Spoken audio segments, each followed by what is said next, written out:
इकडे इकडं. What match.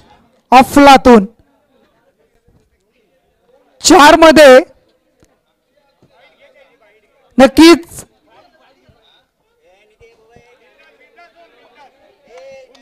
Congratulation ओम. अगदी खूप चांगला खेळ तुझा राहिला आहे आणि दर्जेदार अगदी तुझी बॅटिंग पाहायला मिळाली. बॅक टू बॅक लगावलेले षटकार आपण पाहिले आणि सामना विन केलाय. अगदी त्याच्याकडे पाहिल्यानंतर बॉडी लँग्वेज तुम्ही बघा, परंतु काय फटके होते. अगदी ओम काय म्हणशील, कारण बराच दूरवरचा प्रवास करून इथपर्यंत आपण आलात. मला वाटतं प्रथमतः आपण या मैदानावर आला असाल. अगदी या आयोजनाबद्दल काय सांगाल. प्रथम तुमला आपलं कॉंग्रॅच्युलेशन. थँक्यू. पहिले तर आयोजन तर खूपच चांगलं आहे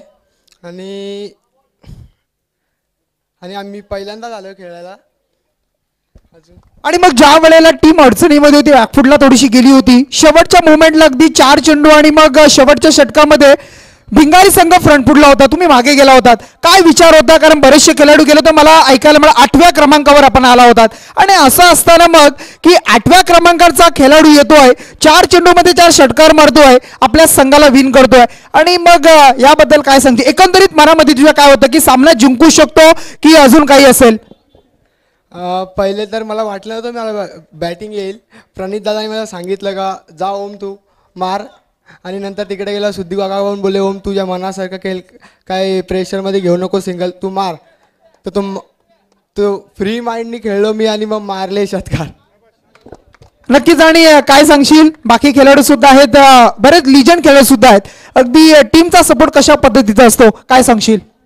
टीमचा सपोर्ट मला चांगलाच आहे. ही माझी 3री टुर्नामेंट आहे. खेळत असताना मला टीम चांगला सपोर्ट करते.